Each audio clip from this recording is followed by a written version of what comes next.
My destiny, and it teach me I will find because I know what this I need is so much more than I can see, it's so much that I can become. That's why I'm reaching my sun. I see my possibility.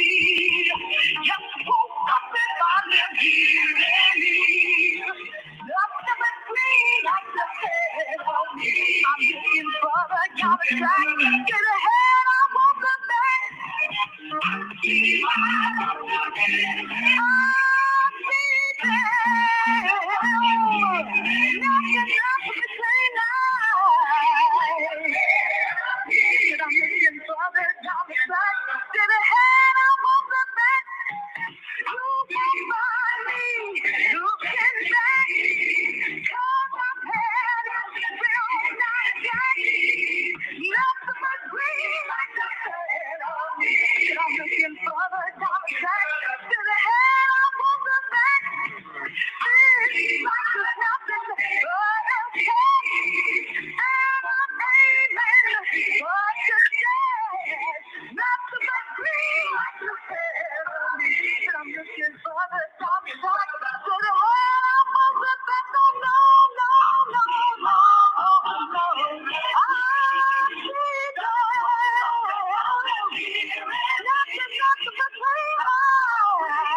All right, Alhamdulillah, Rabbil Alameen, wa Bismillahir Rahmanir Rahim, wa ashhadu an la ilaha illallah, wa ashhadu anna Muhammadur Rasulullah.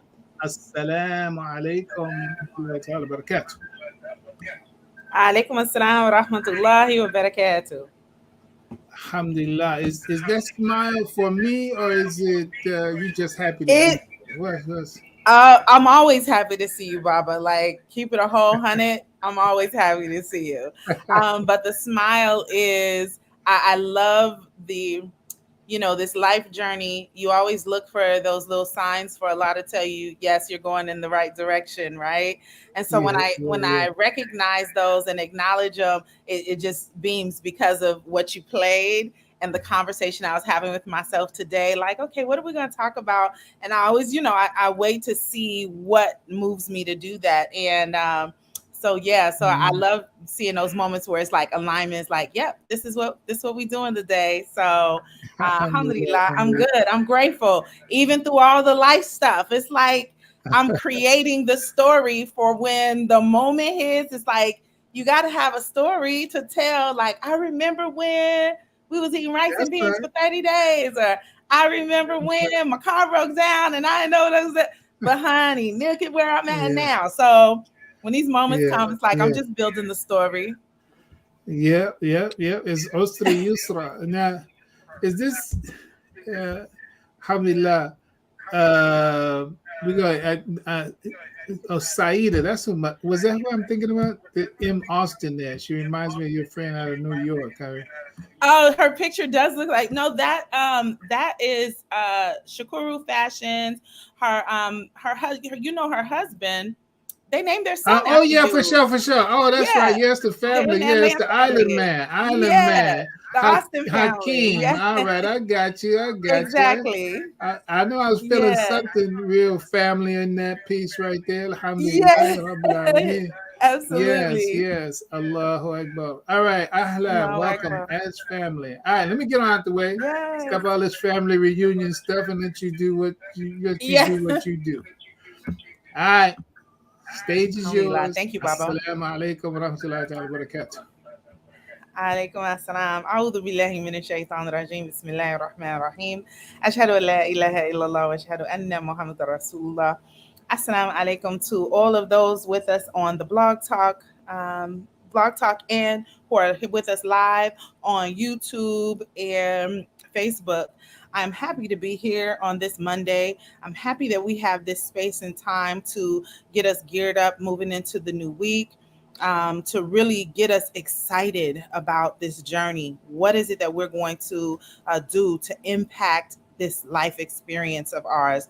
What are those new things that will come up? So I was smiling with my dad today, and I say that I look for these little moments and signs that when I'm having a struggle, just regular life struggle, because struggles are going to happen, right?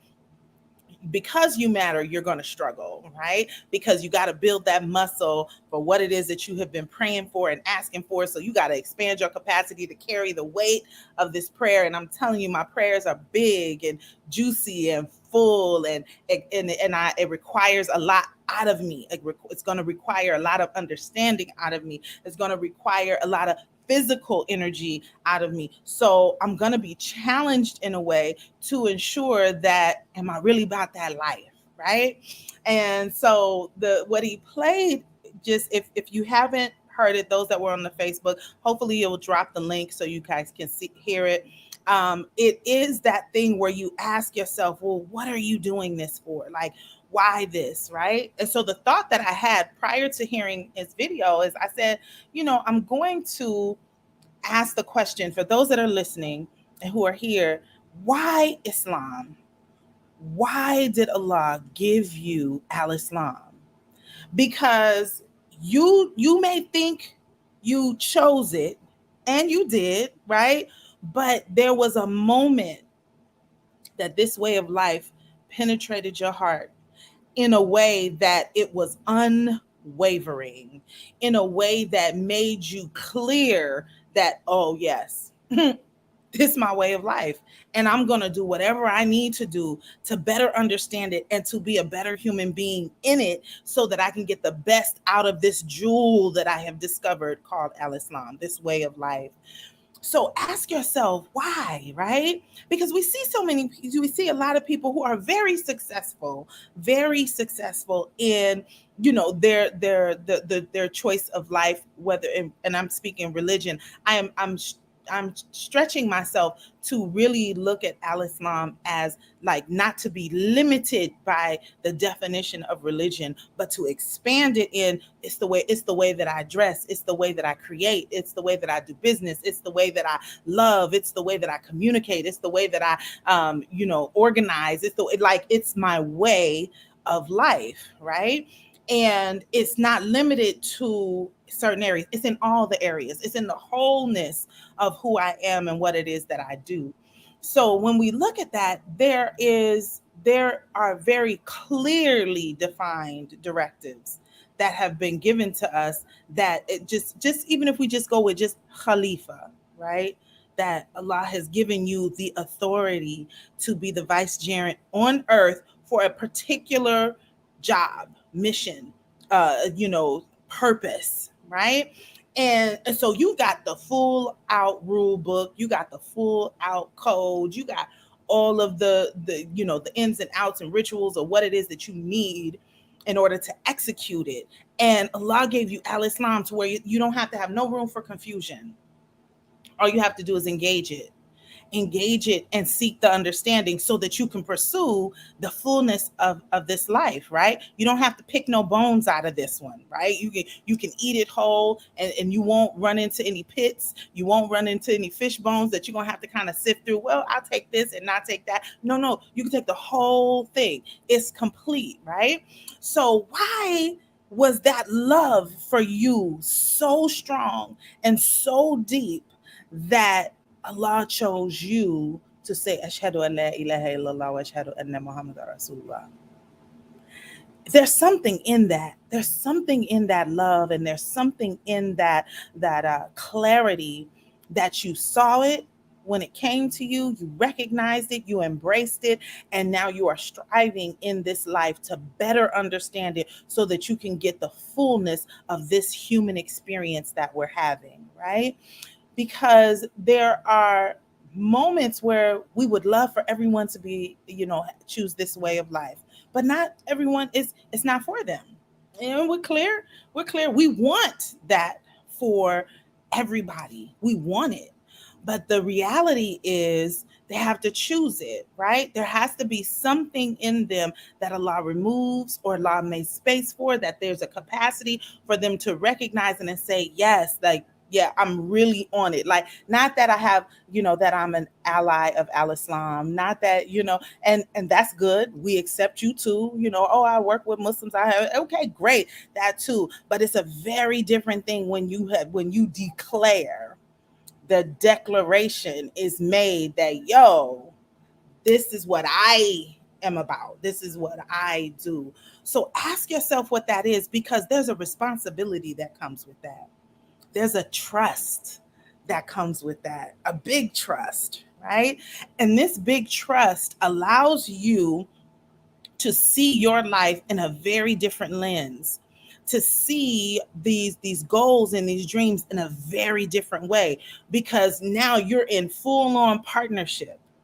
You're in a full-on partnership because Allah has entrusted you to build that business. Allah has entrusted you to build that school. Allah has entrusted you to educate others. Allah has entrusted you to uplift and empower people in your community. There's a trust that is given there. And because of that, because they know how much you're going to be on the front lines, it's like, nah, I got to give them the uncut. I got to make sure that they get the full blueprint on what to do, because I am entrusting them to be a leader for all of humanity, not just Muslims, but for all of humanity, right? So because I'm entrusting you to be a leader for all of humanity, I got to give you what all of humanity needs. They may not take the declaration, but you still have the juice and the sauce that they need to make this life full. How beautiful is that? It just, if you just take it just from a human level, if someone says to you, hey, Camila, I'm going out of town for a little while, and I'm entrusting you to take care of my mansion, to make sure that everything is in place, and I will bless you for your service, but you have access to this mansion, take it over. I'm going to be out of the country for a couple of months, right? And I trust you to take care of this space, because I know when I come back, you're going to leave it in equal or better condition than when I left it. So when someone is entrusting us with something like that, it's like you're going to move differently with this trust. It's like they see you in a way that you may not have even seen yourself. You may not have even seen yourself having the capacity or the capabilities to take on the responsibility that they have placed before you, right? And so this entrusting, this is what Allah has given us, has entrusted us with the ability to be a model, to be of service to all of humanity, to give you access to help all of his creation. Like, it's beautiful. It's like you can sit in that for a great deal of time and recognize whatever it is that you're going through is really, it's, it's not as big as what you think it is, right? So of course last week I was talking about my car. I finally picked it up today. Still a little drama attached to it, but I'm like, okay, it's what it is, right? And I was saying, in the midst of thinking about what I'm dealing, I continue to always ask myself the questions, like, okay, I know it's something attached to this, right? And so I in my accountability class that we have in the morning, when I was talking to the women, I was like, I think about life obstacles, challenges, and things like that, right? And then when we look in the Quran and the challenges that, that the prophets had, or that the messengers and servants of Allah had in the Quran, my stuff is so minuscule and small in comparison.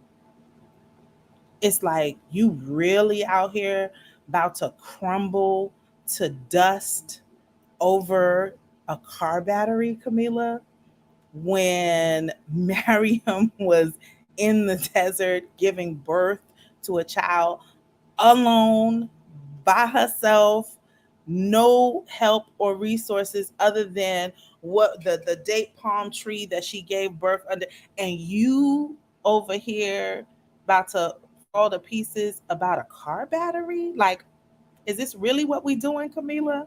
Like you, like Moses is seeking to free his people against this tyrant Pharaoh. Like there is just abundance of challenges in the environment that have been challenging him, and you want to crumble over my car's not starting. You know, Yusuf was wrongfully imprisoned, his own brothers challenging it. Like, come on, it could go on and on and on and on. Like when we look at these experiences from the stories in the Quran, and you look at whatever obstacle or challenge you are faced with, it ain't that deep. And that's a mercy. And you still have access to the forgiveness, and you still have access to the abundance, and you still have access to the blessings. You have access to all of it. Just you needed to have that challenge so you can recognize who is in control.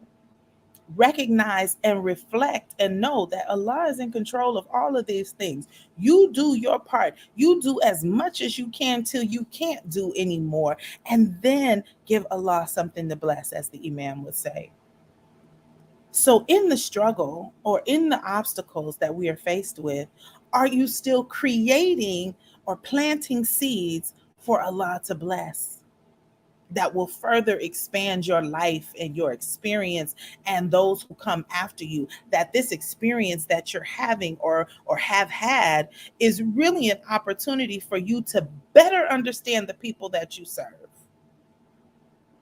So when I have certain challenges, when I go through historically different things that I struggled with, with mental health, or how I felt about myself, or how I showed up in leadership, or my self-doubt, or anything like that, I know that I had to go through those struggles of really unpacking how I reflected and felt about myself, so that when I come in contact with other women, I can share the story that, yeah, I've been there, sis. And there is light on the other end of it. I know in this moment you're feeling pain. In this moment, you feel like no one loves you the way that you should be loved. In this moment, you feel like, oh my gosh, why am I doing all of these things on my own by myself? It's like, I understand that fully. I've lived that. But at the same time, I know what the beauty that when you come out to don't stop there. Don't live in the trauma. Don't live in the pain. Don't live in the sadness. Yes, acknowledge the feelings. Yes, acknowledge that you feel that, and you seek the support and ask Allah, where are my resources? Because I know you did not send me here without the resources to solve the problem that I am being faced with. So because of that, I'm leaning into asking the source, which is Allah, to show me, how do I solve this problem? Because I know there's a solution.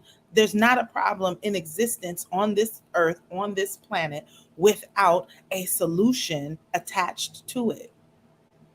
So I'm just asking you to, you know, clear my vision, calm my heart, clear my thoughts, my thinking, so that I can make sense of what I'm experiencing, and that it's not all in a spontaneous emotional response, but that I am moving with using my heart and my head to process what I'm experiencing.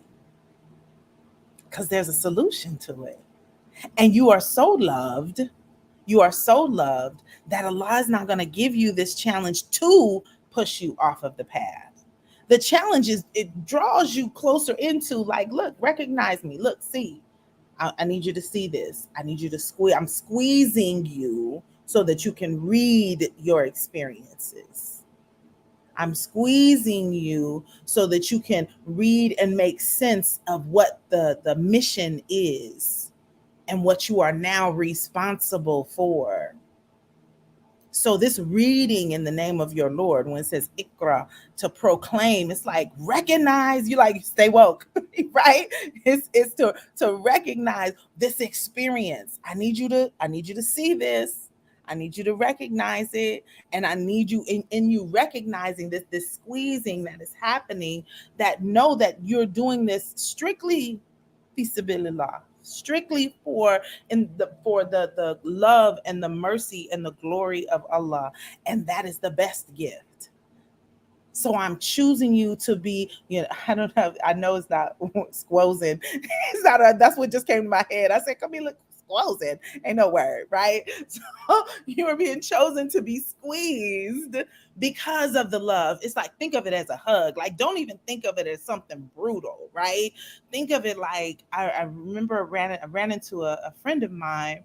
We were out vending, and this was someone I hadn't seen in, like, my son is now 28. I had not seen her in about 25 years. And we were literally in the delivery room together at the same time. And I haven't seen her for 25 years. And I didn't even recognize her, right? And when I saw her, I said, dude, because I was talking to someone else and she was just waiting on the side to speak to me. And I said, I'm so sorry. Do we know each other? And she said, yes, Camila. And the moment I heard her voice, I knew who she was. And my whole heart just poured out. And we hugged each other like it was a real, like, get your grip good squeeze, right? And in that squeeze, though, when I think about it, in that squeeze, I remember our history. We had a history together. We had a history because we were pregnant at the same time. Then we went to the hospital. I go to the hospital, and then Nita, may Allah be pleased with her, was at the hospital, and she said, I'm down the street, I'm down the hall with Ronnie. And I was like, what? And so we were both delivering our child at the same time. We worked at Clara Muhammad School the same, so we would see each other every day. But at no point I didn't think that we were going to be delivering at the same time, and sure enough, we were. And so that squeeze was a love, a pouring out to remember. Okay, God, let's go. Okay. So that squeezing was a squeeze that made me remember the history of what I had with her.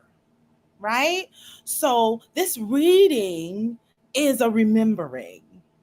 It's a reminder that you got all the things, my kid. Like, you've got all the things. And because you have all the things, I'm going to squeeze you to remind you of what it is that you have, and what you have access to, and what I placed into your spirit, and what I placed into this vessel. And now you have to execute and activate those things that you are committed to be that Khalifa, right?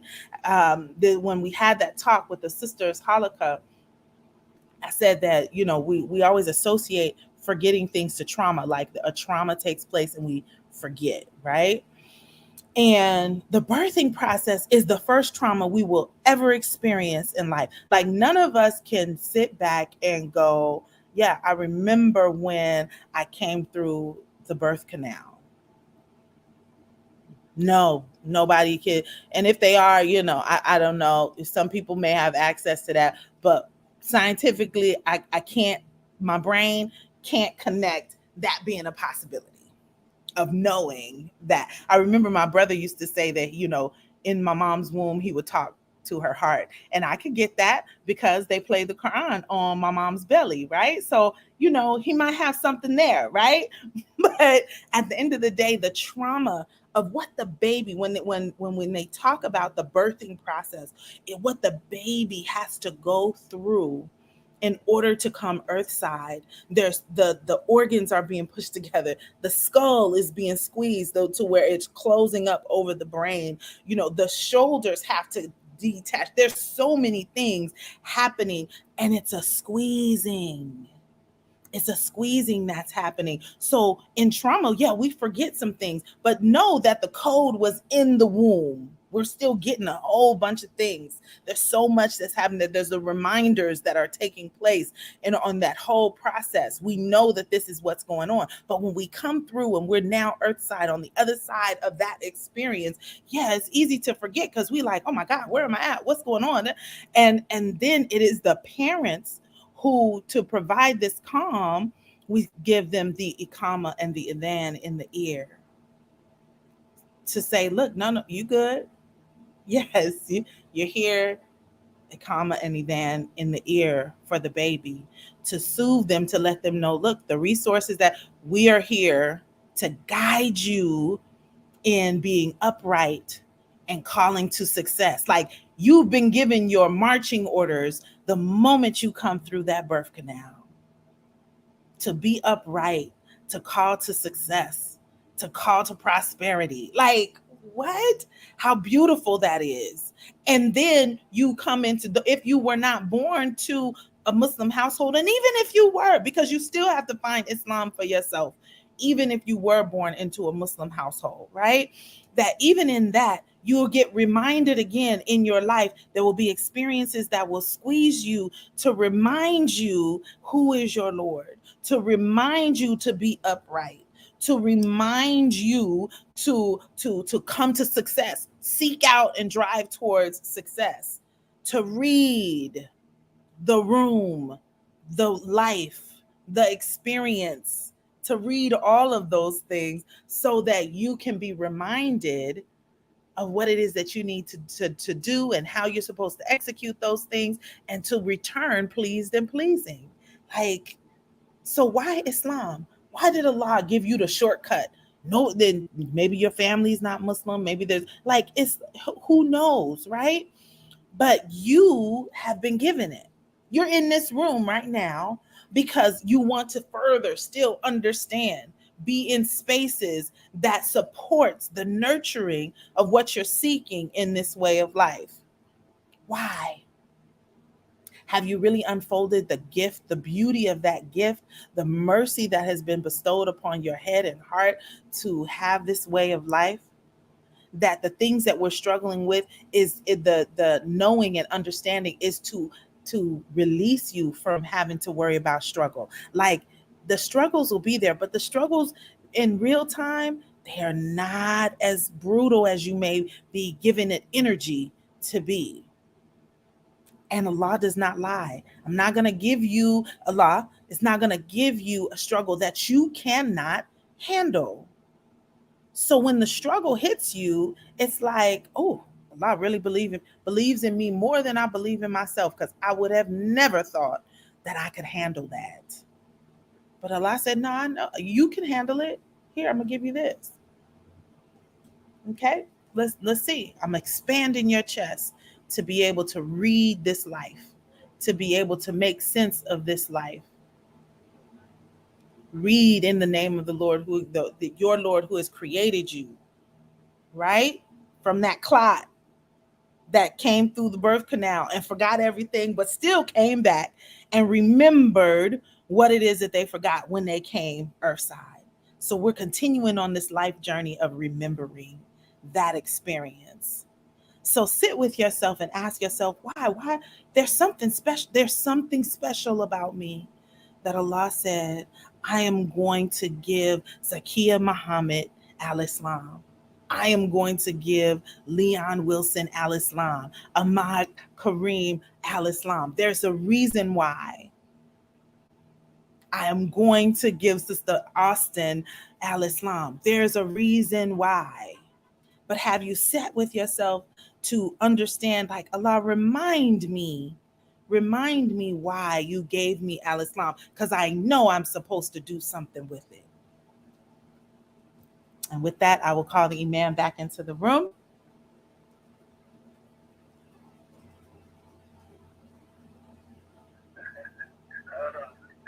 Preach on, sister. Preach on, sister. Alhamdulillah. Hey, look, and also, you need to take that word and brand it for somebody taking from you. Hey, squoze it. For real. I mean, Right.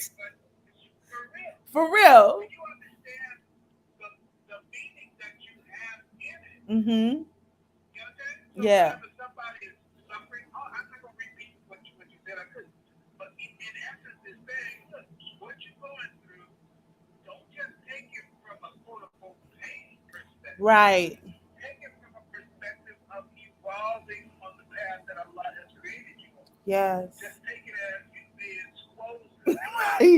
That's right. Like, a lot of squeeze is also a choice. Yes. Right? Let me give you a hadith that goes with that too. Allah says around the Prophet sallallahu alaihi wasallam, the Prophet muted. It says mute. You're mute on Facebook. Hold on. Mute on Facebook. So sorry. I know we got a bunch of lip readers out there, so y'all remember what I said. Thanks, Abdul. Alhamdulillah. But in terms of being schools, and I'm telling Camila to hold on to that word. It's a neologism. You make up a word. It's your word. Hey, this is the freedom of humanity. The freedom of humanity is like the only words are not the only words that somebody else gives you. It's like, hey, here's the word. You put that out there, and this is what it means. Boom. All right, so I'm here. I'm sounding distant. There's not much I can do now. Tis what it is. Echo. Yeah. I don't know how many. Do you have me on? Do you have me on your speaker inside your space, Camila? You don't have me on. You don't have me on speaker. All right, y'all. I can hear you fine. I haven't done anything different. I don't have my mic open on my phone. I have my mic open on the computer. That's about the best I can do. Gotta move on. All right. So last thing on closing is just take that neologism and let it mean that, let it mean that the squeeze is a sign of God's love for you, which is what you said, just like the squeeze was a sign of Allah's love for the prophet and his choosing the prophet, right? So that's the chosen. So I'm going to move on and bring what we have today. All right. Love you. All right. So here's what's happening. Last week, if you were with us last week, or if you reviewed last week's presentation, Haja Camila also brought something then that led me to say, oh, okay, well, look, this is what we need to talk about. But mashallah, we're not going to let it happen this time. Excuse me.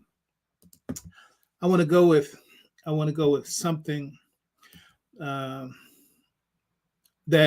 goes forward with the idea. This is last week we talked about this. Won't go back into it, but it actually has to do with when you have an experience in your everyday life, but it's a big question, but you don't have an answer, and you don't have an answer in your immediate memory, your immediate education, your immediate experience, and then you are the very design of nature is for that question through the medium of our reality to go to the place where the answer is, because just as Camila was saying, that there's not a problem that on earth for which there's not a solution.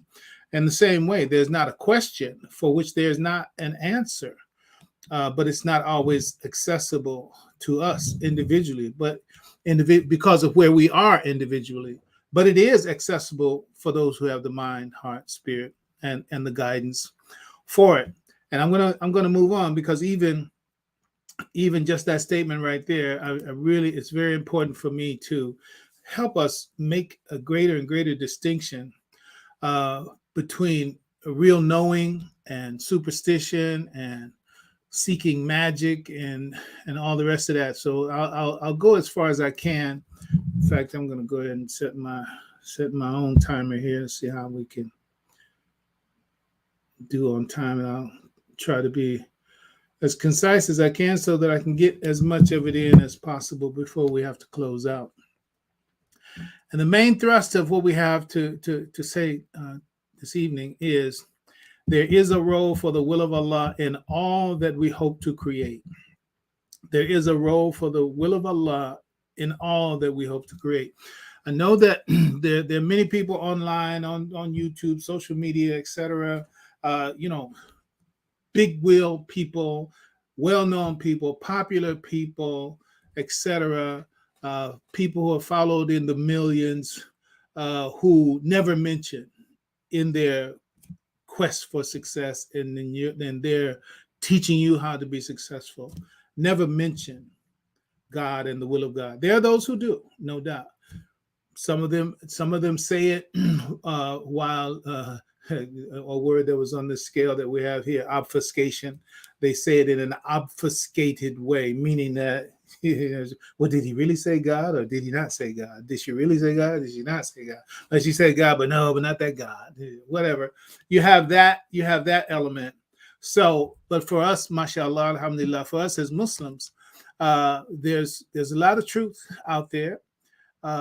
However, much of it hides the role that the will of Allah plays in whatever it is that we hope to achieve. And I'm going to spend time this evening, inshallah, speaking to that fact, the fact that there is a role for the will of Allah in all that we hope to create. In fact, the thrust of this is actually, I'm sharing with you a portion of a book that I'm working on right now. I won't state the title because I don't want it taken. It'll get took if you put it out there. But alhamdulillah, is beautiful. I thank Allah subhanahu wa ta'ala. Now, so this is a portion from that book. In fact, it's like the earlier pages of it, because in the interest of being a creator in the spirit of 23:14 of the Quran, فَتَبَارَكَ أَحْسَنُ الْخَالِقِينَ, in that spirit that Allah is the best of creators. And when you understand that Allah created us to create, and that we, in our capacity for production, for creating, bringing into existence, manufacturing things that don't exist, that even in and of itself is also us as an extension of the will of Allah to create. There are things that Allah subhanahu wa ta'ala wants created, and he creates us to create it. There are things that Allah wants created, and he created us to create it. Look at verse 80 and 81 of the 16th surah of the Quran. Look at those verses and reflect on them for a little while. But my point is that in approaching that very subject, the idea is I believe Allahu Alam, the fundament, the foundation of whatever we intend to create, it has to have respect for the will of Allah. So we're speaking of a dimension of that right now, and will for the rest of this broadcast. So, statement: those who have scientific knowledge of a matter, but who don't believe that Allah, that is God, is involved with what they hope to create, they are like an Abraham, that is, their model is that of an Abraham, in their search for God and truth, that stopped at the sun. Or like Sabah, speaking of the Queen of Sheba, some take it, Sabah in the story of Suleiman, like Sabah, who had a magnificent throne, but didn't have the transcendent knowledge that Allah had given to Solomon. We're going to spend some time with that. So the idea is that, just as I just described, you have those people who are followed by millions, whose information is sought by millions, and who, generate millions, even billions of dollars in the subject matter of how to, quote unquote, create. They use language like manifestation and the like. But again, so many of them do not incorporate, at least in knowingly incorporating it as a part of their brand and product, the will of God, or even that there is an unseen reality that created all this. But I'm not interested in, beating them over the head in that sense. No, I'm not interested in that. I'm just telling you that, and I'm sure many of you have already noticed that as well. But what they have is not superior to what we have as Muslims in the revelation of the Quran, life model of Prophet Muhammad. Yes, and even the science of it, even and particularly not just the science of it, the truth of it. In Al-Islam, the term is haqq, and haqq translates into truth, but it also translates into reality. So we know the truth and the reality of it by the guidance of Allah and by the permission of Allah, if He blesses us to know. Because nobody knows, quote unquote, anything except by Allah's permission. But let's look at this. 27, 23, and 24. Right? We're just working with the expressions today because we start working with the Arabic and the grammar, it gets protracted. And the point is, yes, you can go to greater depths in that, but that's not what conceptually speaking, that's not what we need in order to be able to walk away with useful knowledge today and right now. Number one, 27, 23. This is all the story of Suleiman. You find it. In fact, I believe the whole section is 27. I believe it goes even to 15 to 40. That perhaps may be the end of it, but I didn't write that number down. 27, 23, and 27, 24. So it says, I found there, this is the hoopoe. The hoopoe bird was missing, and Suleiman saying, where is he at? And if he don't show up and explain himself, he's going to have some problems, okay? So then the hoopoe bird came back and was speaking to Solomon to tell him what happened. He said, I found there a woman ruling over them and provided with every requisite. That is, she had been provided with every requisite. And she has a magnificent throne, talking about the greatness of Sabah. That's who he's talking about.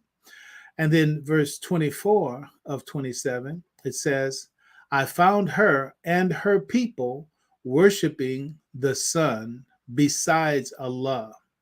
Satan has made their deeds seem pleasing in their eyes and has kept them away from the path, so they receive no guidance. So that's the state that the hoopoe bird found the people of Sabah and Sabah in. Skipping some verses because we're not trying to tell the whole story. 27, 38 through 40. He said to his men, that is Suleiman, he's speaking now to his council. He said to his own men, ye chiefs, which of you can bring me her throne before they come to me in submission? Meaning that I want to get it before they come in submission, right? 39 said an ifrit of the jinn. Ifrit is talking about the strength of the jinn, a big, strong jinn. So you have jinn, like, I don't know, whatever. What comes to mind right now is Wookiees from the Star Trek, Star Wars series. It's like he's one of a race of a type, a Wookiee, right? Well, this one is Ifrit of the jinn. So he's a big, strong jinn that sits on the council of Suleiman, alayhi salatu wasalam. So this Ifrit, he said, and Idris Elba is playing. He's coming August 26th, or what I think is, what is it? 1,000 nights, 1,000 stories, 1,000 years untold, or something like that. But it's about the jinn, and Idris Elba is a jinn. But I digress. So said the Ifrit of the jinn, I will bring it to thee before you rise from your council. Indeed, I have full strength for the purpose and may be trusted. Excuse me. So here's a jinn saying, I can do it because I'm strong, I know how to do it, and I can be trusted. Right? 40 said one who had knowledge of the book, I will bring it to thee within the twinkling of an eye. Then when Solomon saw it placed firmly before him, he said, this is by the grace of my Lord, to test me whether I am grateful or ungrateful. And if any is grateful, truly his gratitude is a gain for his own soul. But if any is ungrateful, truly my Lord is free of all needs, supreme in honor. Let me make a quick distinction. Now, going up 23 and 24, the main concept that I want to bring to your mind right now is that she had authority, she had provisions, and she had a magnificent throne. The throne is her source of authority, her seat of authority, her seat of authority, seat of power. And so the realm that she had established is represented by that magnificent throne, right? So some people talk about taking somebody's crown. Well, also same thing, to take somebody's throne. You take your throne, well, then we take your kingdom, right? And it is saying that it was established upon the worshiping of the Son. It was established upon the worshiping of the Son. So the success that she was seeing and that she was experiencing and the magnificence of her throne was based upon the worship of the Son. So this goes back to our statement that the similarity of those people who have scientific knowledge of a matter. You can listen to people. I listen to people. I read people that have scientific knowledge. It's no question that their knowledge is scientific. But at the same time, when you hear them come to those points of, I'm going to call it darkness, when you talk about knowledge, knowledge, when you come to the edge of their knowledge, when you come to the edge of it, they don't know what to say. They don't know what to do. They have no light in that respect. And so therefore, that's when the whole issue about God and the recognition of God, etc., gets lost to such people, even though everything they were saying up to that point, where they came to a question of a reality that they didn't fully grasp themselves. And we say, well, okay, well, the answer is God. The answer is God, God's will, blah, blah. Yeah, I can't go there. Yeah. Okay. So that's the idea. So they become, quote unquote, agnostic, and certainly some of them become atheists. I mean, deliberately in a position that there is no God. Right? I just don't have the answer of this other stuff. You want to say God did it, but I'm not going to say that because right now I don't think there is a God. So then you have the agnostics. The agnostics, they say, well, maybe there's a God, maybe there's not a God. But really, I really don't have time to spend energy and effort to try to make that point. So they stop the edge of their knowledge, scientifically speaking. So that's why they are like those who stopped at the sun.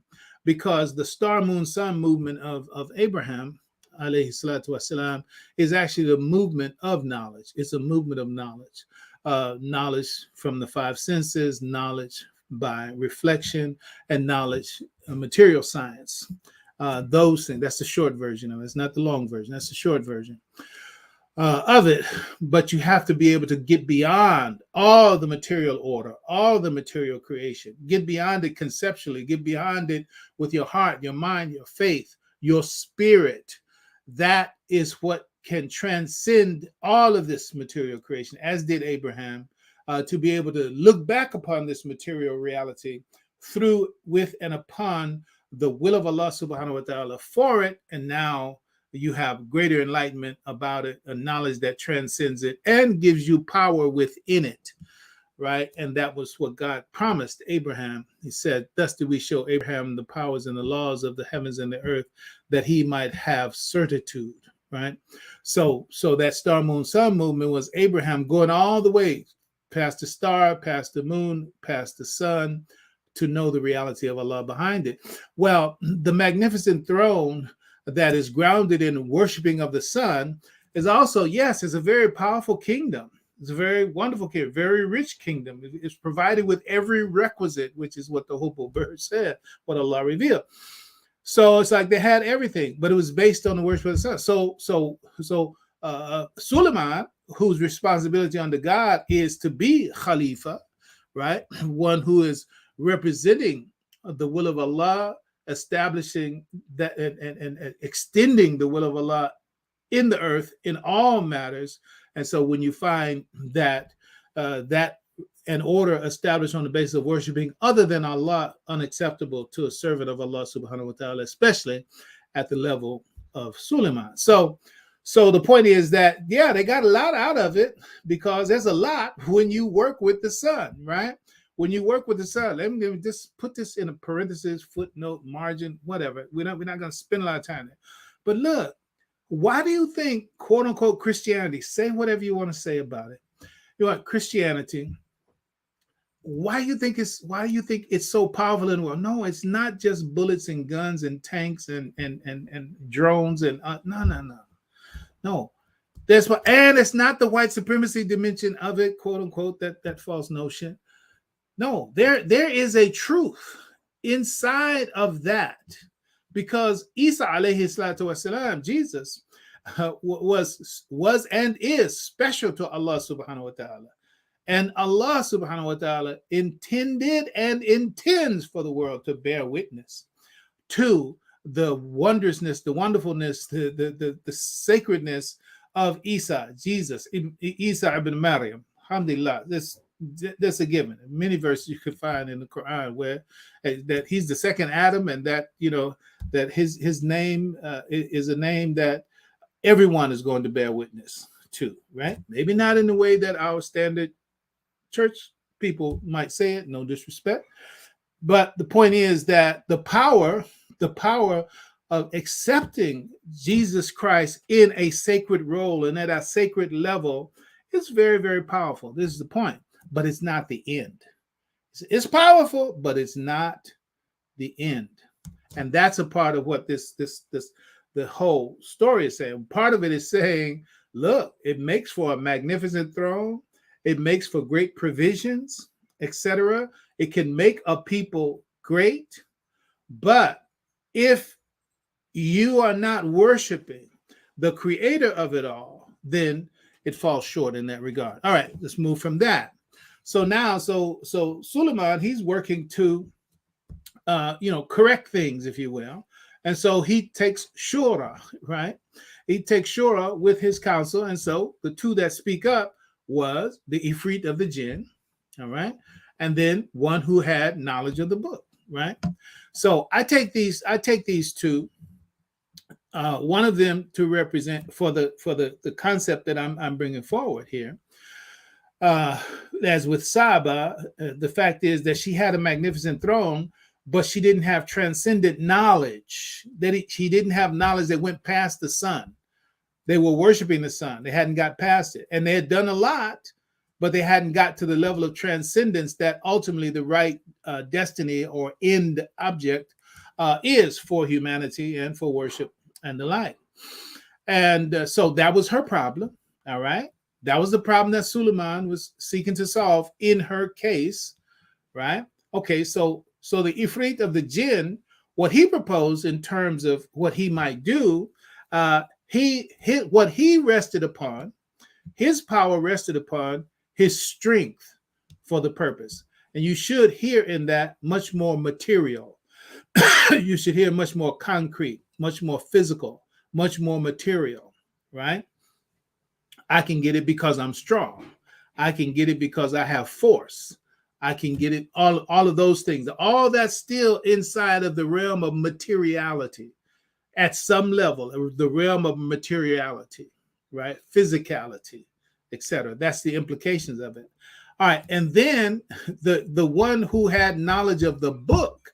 So here you have two is saying, okay, I propose, let me do it because I have the power, I can be trusted. But then one who had knowledge of the book, which is the implication is that, well, I know something he don't know.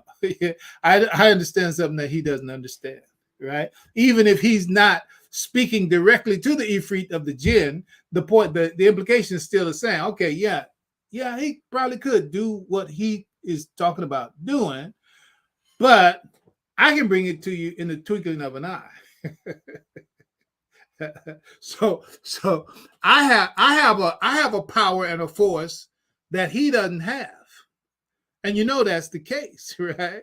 Because the Jinn, they are the Jinn, but the Jinn, it's quote unquote man, the human being that Allah has created and endowed the human being with what was not endowed upon angels or Jinn, right?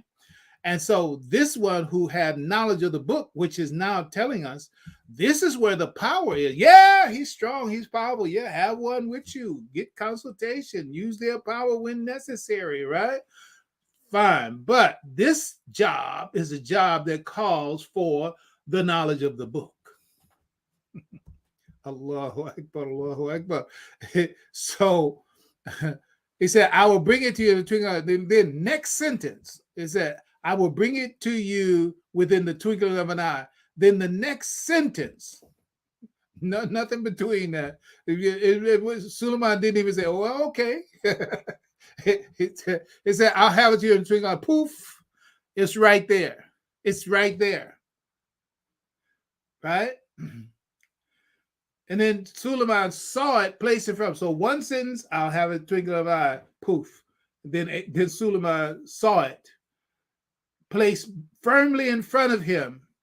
And he said, oh, man, subhanallah. He didn't say subhanallah, but this is me. This is the spirit of it. He said, this is the grace from my Lord. This is by the grace from my Lord. And then he recognized to test me, whether I'm grateful or ungrateful. I said, how is it that I, quote unquote, deserve such grace, such favor, such generosity, such a blessing from my Lord? What? It's like, poof, there it is, right? He said, oh, well, there must be a test. This is too much. It's a test to see if I'm grateful or ungrateful. And if anyone is grateful, they are truly grateful to their own gain, to the gain of their own soul. But if any is ungrateful, truly my Lord is free of all needs, supreme in honor. So much in that. But I highlighted it in the green ink to just emphasize the fact that gratitude, there's so much about gratitude. And Allah says in the Quran, he says, and if you are grateful, I will give you more. Yeah, you got that? And if you're grateful for that, I'll give you more, right? Just gratitude, the power of gratitude. That's what it's telling us, the power of gratitude. And there's more to it, inshallah. We'll say more about it.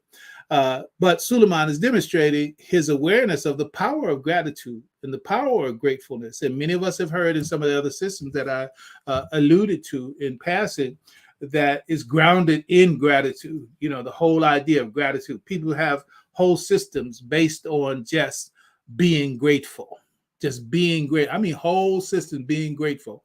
Live your life day to day, all day, being grateful. I'm not talking about quote unquote religious people in the way that people understand religion. I'm talking about people who feel like they are taking advantage of the very nature of creation and the powers of creation through their willingness to always be in gratitude, to be in gratitude. And that's true because that is one of the forces at work in the nature of creation for our benefit. Gratitude, right? Study Allah's attribute, ash-shakur. And look at the places where Allah talks about ash-shakur. And you'll learn a great deal about that. But moving on. So now, what I want to say in this respect, and I turn this, actually, I'm going to take this comment and turn it around here. Let me just move it like this.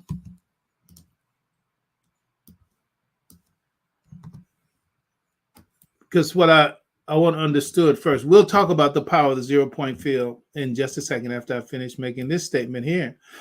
In those two, the Ifrit of the jinn and the one who had the knowledge of the book, we see two sources of power. And for this conversation, I'm just going to make it physical and metaphysical. I'm going to make physical and metaphysical. I'm going to put the jinn in the position of physical. So there's physical power, physical knowledge, physical force, etc. There's that. And then there's also the people of the book, or rather not the people of the book, the one who had knowledge of the book, the one who had knowledge of the book, I'm putting him in the category of metaphysical. Metaphysical, that's abstract, invisible, but likewise force, which is indeed actually more powerful than the physical. That's a part of the sign.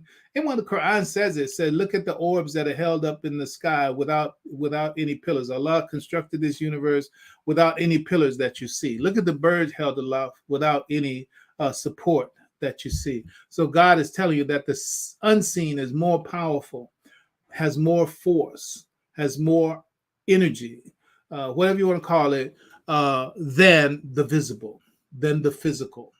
And that's what you saw demonstrated in that exchange. The jinn said, I can do it because I'm strong and I have the power to do that. One who is given knowledge of the book is that I have it to you before the twinkling of an eye, boom. And there it was, right? No sweat, right? So I want to make the statement here. It says there are many, many materially successful non-Muslims. However, their best values are only a subset of our way of life. I just talked about gratitude. Gratitude. And I told you, any of you who saw that, I believe it's What the Bleep Do We Know? Or it could be The Secret. I'm not remembering right now. This guy had the gratitude stone. And the idea is that he just kept the stone with him. And whenever he thought about, whenever he touched the stone, he would just think about gratitude. And so being constantly aware of that gratitude was a source of benefit that he recognized in his life, that a constant state of gratitude. But what is that? That's dhikr. And so we don't have to only think about gratitude, but you think about all the attributes of Allah, think about all the graces of Allah, think of all the wonders and the blessings that Allah has brought into Allah. Thinking on Allah is the greatest thing in life. So gratitude is really just one of those. But how powerful is it just to think about only one quality? That's what they're saying. This is document worthy to bring out that if you can stay in a state of one attribute, gratitude, how much power that brings into your life. Okay, but what about us who have all the attributes of Allah subhanahu wa ta'ala before us all the time and invited always to make dhikr, right? I'm not talking about any kind of extremes or anything like that. I won't focus on any more than that. The point is that you can do dhikr just simply by saying La ilaha illallah wahdahu la sharika lah, lahul mulku lahul hamd wa huwa ala kulli shay'in qadir. Or you can just say Ya Allah, Ya Allah. You're remembering Allah. It's powerful. But let's move on past this. So however, their best values are only a subset, even if they have more than gratitude involved in their quote unquote spiritual system. Whatever it is, it's only a subset of ours, because ours is a complete set of divine values, a complete set of divine values. Some of you all know to remember somebody having a complete set of encyclopedia. I mean, you had something going on. You come into the house, you got a complete set of encyclopedias. Well, that's something. Well, with us, we have a complete set of divine values, every significant divine value that Allah intends to be held sacred and to have impact in this world and on our lives. That's a part of that's our religion, right? That's our way of life. And this complete set of divine values are embedded as the laws of the natural creation. Please understand that, brother and sister. Our way of life, fitratullahi lati fatara nasa alayha, our way of life is living the laws of nature. Do I say it again? Our way of life is living the laws of nature. Let's keep this on to make it a third time. Our way of life is living the laws of nature. And those laws of nature are to benefit us. That's what they're there for. I listen to some of these scientists, whatever, that Bilalian, that's at least honor him, call him a Bilalian, but he's an atheist and he's a leading quote unquote astrophysicist mind or whatever, and I don't know, America, world, whatever the case may be. But he and others like him through a dogged representation of their atheism, because they talk about the different forces and powers in creation, and like the lion, quote unquote, eats from the antelope, and that kind of, they treat it like it's like evil or harsh, or how can there be a good God and then all this, whatever. I got to move away from that. The idea is that the storms and the force and the power and the crash and the bangs and the booms in the universe itself, they treat that like that's sort of like the universe is not nice. Come on. And so, how could a God that's good and all-knowing let all these tsunamis and volcanoes and that? So it said, well, it must be no God. You just have to deal with the universe of creation the way that it is. It's an ugly, dangerous place, that you could die in any moment in. That kind of attitude, right? No Ar-Rahman Ar-Rahim in their perspective, right?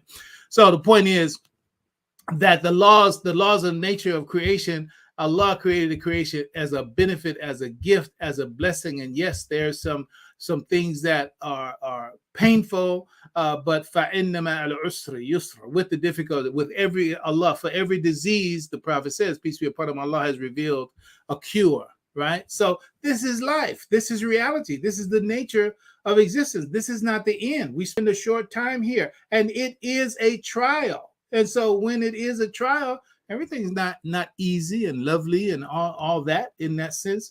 But I got to switch up, I'll just tweak that just a little bit. For the believer, it's all good. For the believer, it's all good, right? So when we experience the usr of life, we are patient, sabr, right? And when we experience the yusr, the grace from this life, we are grateful. And all that's good for the believers. MashaAllah. Let's move on. So what we as Muslims believers should take note of is that since take note of is that since even speaking of their phenomenal success, you look at the success of those that I'm speaking to now, those who may not even believe or recognize that there is God, not even recognizing that the one who created what they benefit from and what they hope to benefit from, they don't even recognize that, but they have phenomenal success from a measure. That phenomenal success is yet based on only a subset of our way of life. So question, how much more successful should Muslim believers be if they practiced more of it, right? So now I want to mention in such a context, we have the physical reality, right? And we have the metaphysical reality. Metaphysical just simply means like laws and abstracts, concepts. Mathematics is metaphysical, right? So many other things that are concepts, ideas. They are all metaphysical and abstract. But there's also a physical reality. Even when we talk about dark matter and different things like that, we talk about the Higgs field. What this author, Lynn McTaggart, what she identifies in her publication called the field. It's called the 0 point field. And what 0 point field means, we're trying to get past the sun, brother, sister, you got to hang in there. 0 point field, it means that just like you have electrons have spin, some have spin up, some have spin down. So they call it point. It points up or points down. Well, there's a 0 point field where it's neither, it doesn't have the same nature of electrons or these subatomic particles that have spin. It's called the 0 point field. Another short way of putting it is like the Higgs field or the quantum vacuum field. All those different language for the same thing. Higgs field, 0 point field, quantum vacuum field, quantum field. It's okay, brother and sister. This is the reality that we live in. This is the reality that we live in. Need to move. This is what Abraham had, this knowledge that transcended star, moon, sun. Now we're in a position to technically know with regard to those visible objects, but that there is a force and there is a power, and there's a reality unseen behind it all, and that is Allah behind it all. So there's the will of Allah, and then there's Allah himself, and the will of Allah is what makes the material creation what it is right now. The will of Allah makes the material creation what it is right now. All right? Allah himself has put his will into the nature of creation. The laws of nature operating as they do, they are extensions, expressions, manifestations of Allah's will in that particular form. Gravity is Allah's will. Electricity is Allah's will. And whatever else that you can think of. Different laws that have been given names, Boyle's law and law of thermodynamics, etc. Call it whatever you want to call it. It's the will of Allah. It's the will of Allah. Because whoever is named for, they didn't create it. Newton's third law of motion or whatever. Newton didn't name it. They named it, but they didn't create it, right? So it was already there before they named it or quote unquote discovered it. So I'm trying to get you to understand, Allah created it. It's been there and it is there until a mind shows up and says, oh, what's this over here? Oh, we'll call it that. Okay, good. But you didn't create it. You discovered it. And what you discovered was by observing it and seeing how it behaves. And however it behaves that way because Allah created it to behave that way. It is doing what Allah willed for it to do. That water boils at what? 212 degrees Fahrenheit at sea level. If I got it right, doesn't matter. You get what I'm saying. It's that because it's Allah's will that it happens. That water freezes, that begins to expand at 39 degrees and finally freezes at 32 degrees. It's the will of Allah that element act that way. It's not somebody's discovery or somebody's creation or somebody's invention. It's Allah's will. All we can do is discover it. All right, I'm saying all that to get to this most powerful element right here that I want us to appreciate. It has been calculated that the total energy of the 0-point field exceeds all energy in matter. Matter is that stuff that you can feel. That all energy in matter by a factor of 10 to the 40th. That is a 1 followed by 40 zeros. To get some idea, we're talking about power and energy right now. To get some idea of this magnitude, the energy in a single cubic meter. So it's like you take a meter and make a cube out of it. Definitely be smaller than this room. A meter. All right. A meter and the energy in a single cubic meter of space is enough to boil all the oceans of the world. Correlation. Is a cubic meter a lot of space? No, it's not a lot of space, especially by comparison to the oceans. The 0-point field is a reality, unseen, but reality. It's a reality like all other energy, in a manner of speaking, in existence. But it, just 1 cubic meter of it, has enough power to boil the entire oceans. My attempt is to get us to appreciate all that we see being done by people who are taking just simple principles that are only a part of our religion, are doing so much with just that little bit.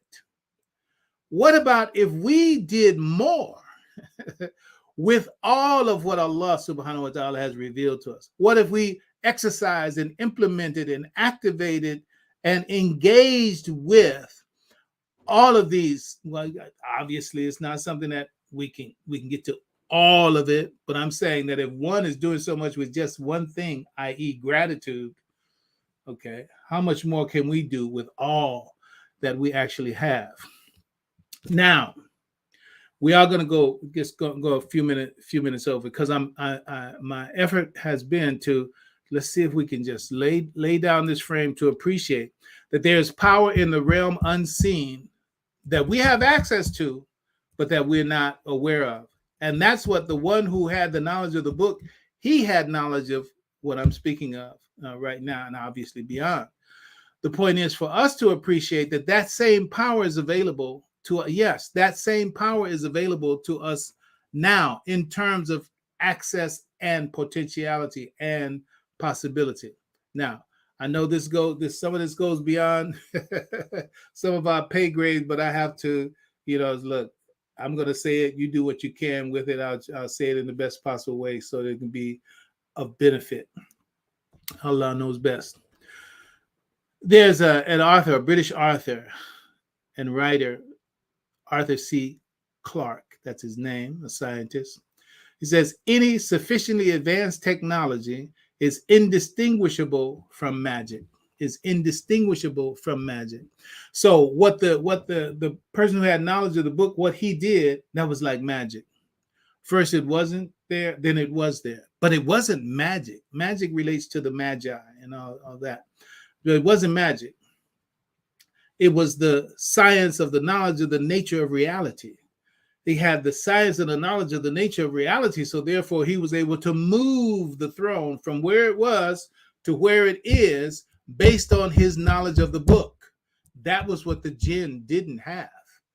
All right, brother and sister, that's the position that you and I are in right now. So there are those that are making moves and moving things, materially speaking, and gaining and garnishing great material wealth, etc., that do not have the knowledge of the book, do not have faith in God, do not have what we have been given by virtue of faith in Allah, the revealed book, etc., and the knowledge of the value and the power of the nature of creation. They don't even have that, but they are making big moves and moving big things, etc. Okay, but the point is that that's like jinn success. That's like jinn success. Alhamdulillah, I have jinn success, right? And I'm not mad. It's like, okay, you have jinn success, but the success of the believer with the knowledge of the book will and does transcend the success of those that have material success because of their knowledge of and power within the forces of materiality. All right. See if I can just real quickly here where 102 and 103. Now we're back to Suleiman. We're back to Suleiman. Or rather, we've always been in, but let's go back. 102 and 103. It said, they followed what the evil ones gave out falsely against the power of Suleiman. See, there are those who lied about Suleiman. It was still sold to us that Suleiman had some kind of magical power, some kind of diabolic devil force or whatever. And yes, he did use the jinn and the like. Quran tells us that he used the jinn, but that was by the grace of Allah subhanahu wa ta'ala. For it wasn't, I have the power over evil or whatever. That was what Allah granted him because of his servitude. I got to do it this way because I'm seeing, I see some of the things come up. Listen. In these two sets of verses. Now, if you want to study and get a little more grip on this, I'm just going to send you there. And I'm going to go back to where I was. These two sets of stories in the Quran, Surah 27, 15 through 44. That's the verse. Read that whole section. That's about David and Solomon's power, blah, blah, blah. Also, Surah 38, ayahs 30 through 40. Okay, so in both of those sections, you get the story of Suleiman's power, and where his power comes from, and why he has the power that he had, and how it is from the grace of Allah subhanahu wa ta'ala. All right. I'm just going to tick this list off just to let you know all of this is in that section, those two sections of verses I'm talking about and more. Inside of that, you'll recognize how and why Suleiman had the power that he had. I'm just going to read off a grocery list. He had, because of his proper worship of Allah, his gratitude for Allah's graces, he was not motivated purely for material wealth and power. He had the love of good, and he had the knowledge of the powers and the laws of the heavens and the earth. He had knowledge of the nature of creatures, which includes jinn, angel, men, and animals. He had the knowledge of the book. He was righteous and disciplined in his use of personal power and force, and he used mutual consultation. Now, you see right there on the screen the little subverse, the best thing you can do is either go back and look at it, take a screenshot, what have you, and you'll find the Quranic information for each one of these categories. And you will find, if you read those sections, you'll see that, yes, it is in this verse that this is described, in that verse that that's described, etc. So you can find the prerequisites for Suleiman. I want you to be clear. I've mashallah, by the grace of Allah, inshallah, and Allah knows best, I've thoroughly studied what I talk about. So what I want to do is just share with you a little bit more now. Let's go ahead and have a little. Let's have a moment with this and move on. So the idea, Moses was also thought to be, quote unquote, a magician as well, because he did battles with the magicians. No, the magicians were doing magic. Moses was using what Allah had given him. All right. And it wasn't Allah had given him power over what they were using, which was their magic. But Moses wasn't using magic. He was battling against magic. They were the magicians. But Allah had given him signs and powers that they didn't have, which is demonstrated by his victory over their magic. So it's not magic. However, in the statement, any sufficiently advanced technology is indistinguishable from magic, so that the one who had knowledge of the book being able to bring the throne from where it was in a twinkling of an eye to where it is beyond magic. But for those who don't know, yeah, it looks like magic, but no, it wasn't magic. It was knowledge of the power of the nature of creation by the grace of Allah that they were able to use and to bring it. Now, I'm not gonna try to work out all the details to say, well, that was a physical thing, it wasn't a physical thing, or it was a physical.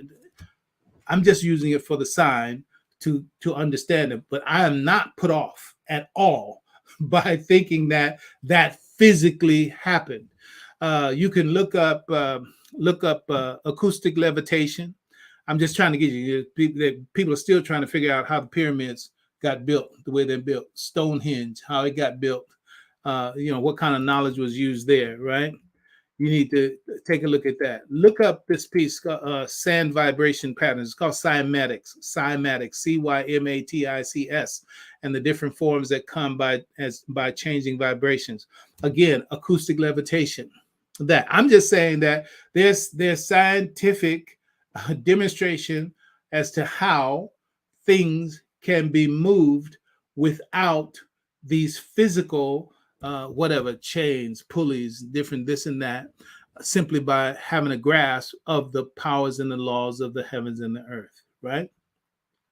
I don't know if you can handle this, but I'm going to hit you with this anyway. Quick fact.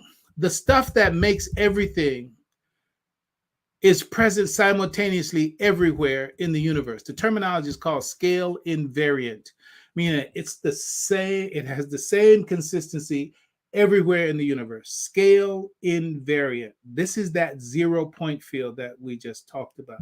It's everywhere. Everywhere. Okay? This is the reality of the science. Let's just look it up. And so, illustration. Analogy. It's like that Black Panther movie's vibranium. You heard that term, vibranium? Everything, brother and sister, all things, large and small, are as they are because of the excitation in that universal stuff. We called it the 0 point field, the quantum vacuum field, the Higgs field. It's a fact. I'm telling you, everything you're looking at right now, it's a different form of vibration for whatever the matter that makes it what it is. It's just a fact. It's a fact. I know it's not familiar to many of you, but it's a fact. So this universal stuff, everything that exists, even my body, your body, is a vibratory form, right? Ultimately, which gives them the form that they take. So anything you look at, it has the form that it has because of what it is from a vibratory perspective. Now listen, since all the stuff that makes up everything is present simultaneously everywhere, and the same stuff Everything looks separate. Everything looks like it has its own unique, distinct existence. Yes, perceptually, that's true. But at the fundamental level of haqq, at the fundamental level of reality, everything is made of the same stuff, but just at different levels of vibration. All right. So, since the stuff that makes up everything is present, I want you thinking about Sabah's throne. I want you thinking about Sabah's throne, because Sabah's throne, it was made of the same stuff that everything else is made of. And it's uniform and connected. Quran 67, 1-4 points out that everything is one. Tawheed. Say, go out, look at the universe and see if you see any seams in it. See if you see any breaks. See if you see any fractures. See if you see any disconnection. There's no disconnection. Everything is connected. This is the Quran. This is Tawheed. This is beyond the sun that Abraham went to. All right. So since the stuff that makes everything present is present simultaneously everywhere in the universe, and everything is as it is because of vibratory action in the field, then if, and I did that deliberately, that's a big if, right? If I know what that vibration is and can generate that particular excitation in the field, then I can access that thing, transform it, and transport it to another location. Let me tell you right now, I'm not sitting at home and I'm even studying and knowing and understanding these. I'm not sitting there. I want that Rolls Royce to come from that parking lot to my driveway. No, I'm not doing that. This is just understanding the reality of the nature of that particular knowledge. And let me show you, it really is. You think about matter as being a big matter, but matter is not really a big matter. But because we live in a material world, we are, quote unquote, externally speaking for sure, material beings, that strikes us as the most important thing.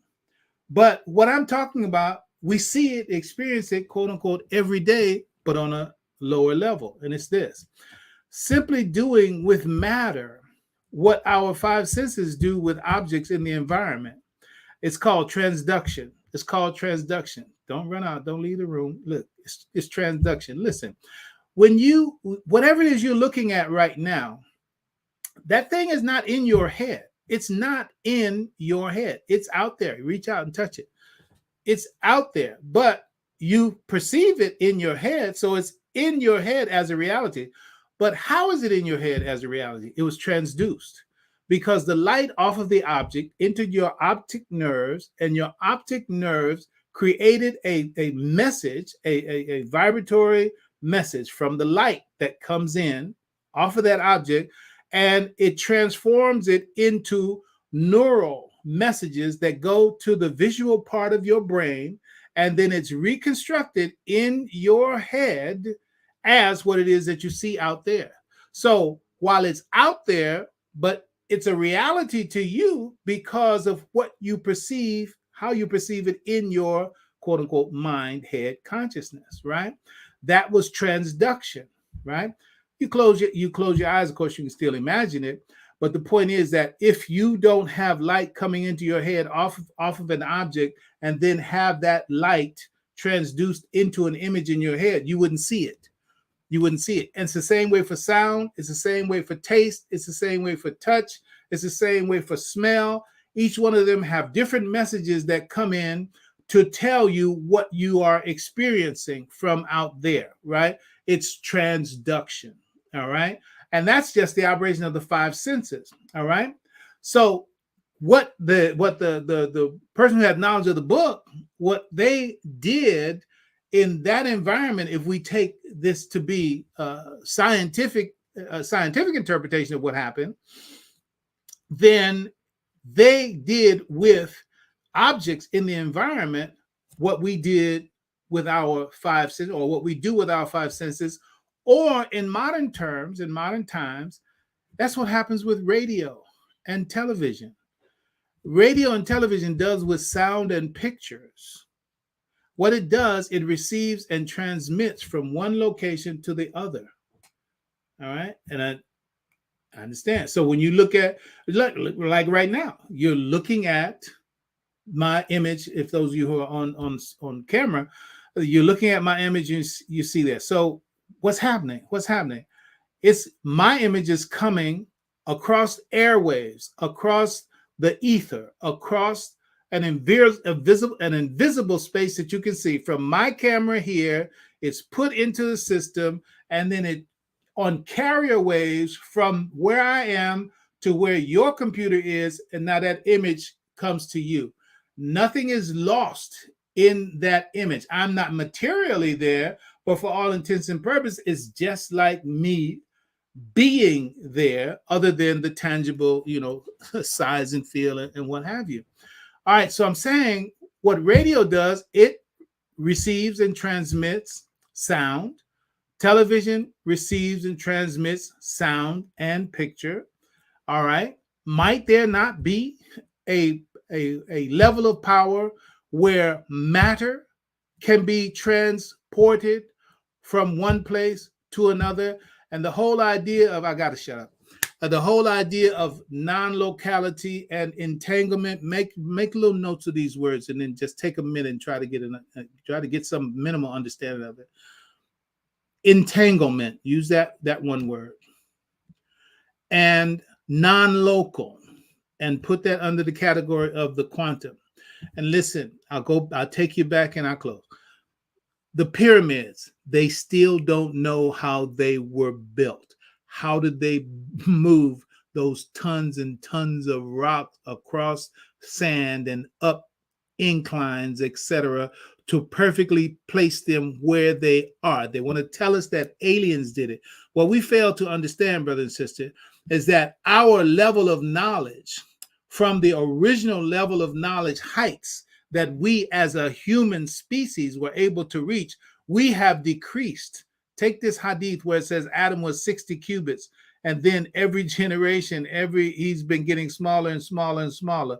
Do you think that has to do with our bodies? No, it doesn't have to do with our bodies, because they went, and the archaeology has never shown that there was anybody who was at that size. Pharaoh tried to play it off in terms of building the great temples of Karnak and whatever else to make you think he's that big, putting the big tall doors on that. That's psychology, right? But in reality, for as far as human beings, they never went somewhere and found a land of the giants where you had huts and shoes and bowls that were gigantic.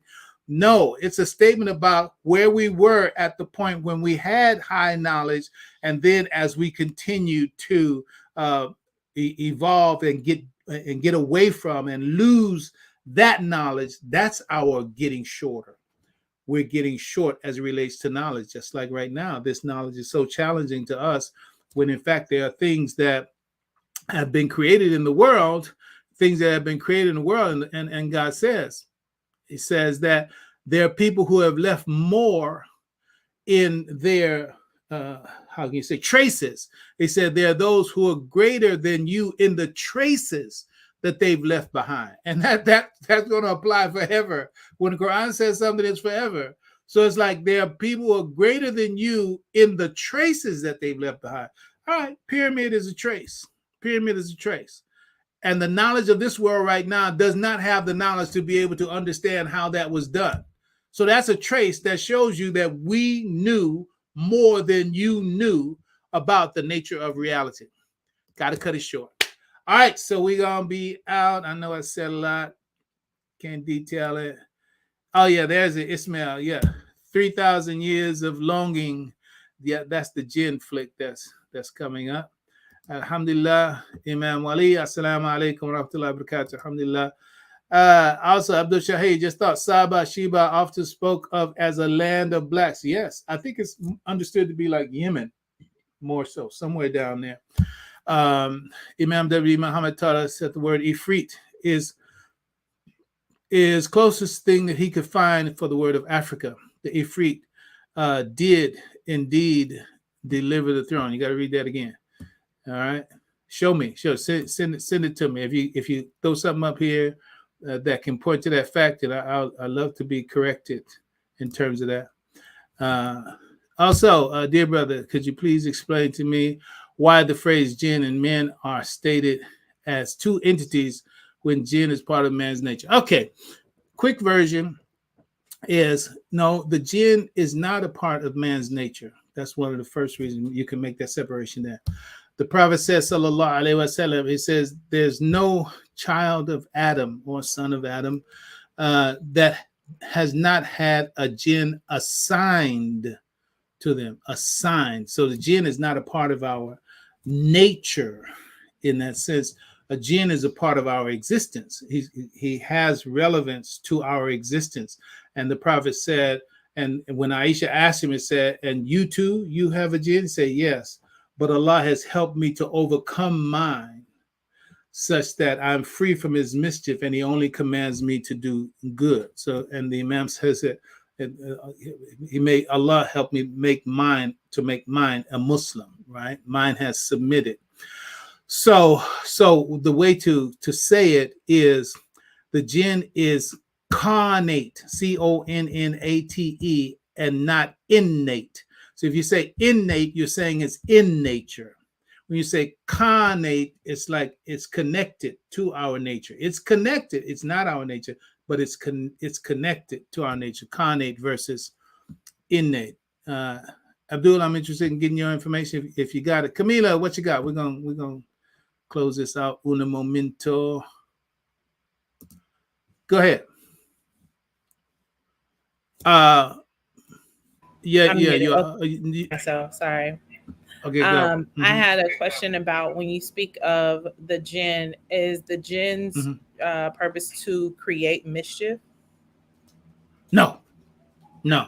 There's a whole chapter in the Quran entitled the jinn, right? So the jinn and the Prophet's hadith tells us that the jinn can be converted, right? But their inclination is to be unruly. Let's just put it like that. So when we get overtaken by the jinn, it's because of the undomesticated nature.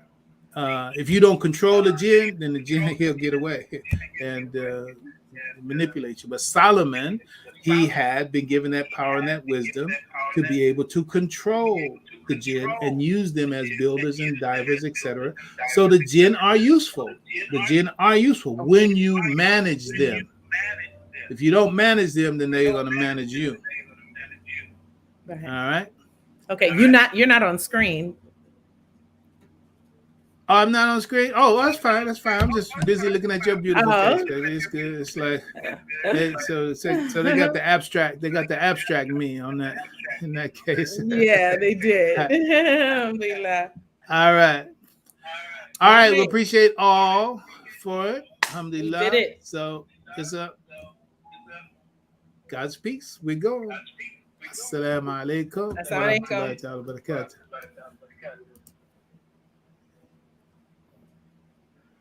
All right, let's go. I'm sad. Wait a minute. Let me not do this. Let me see. Georgetta, I just saw your hand before I cut off because I wasn't looking at the screen. Georgetta, you got something? Maybe not. Do you have your phone muted? I'm hearing me now. Did you have the blog talk I'm gonna hang up now. You got no comments? All right, we out. Love you. Assalamu alaikum. Alaikum salam.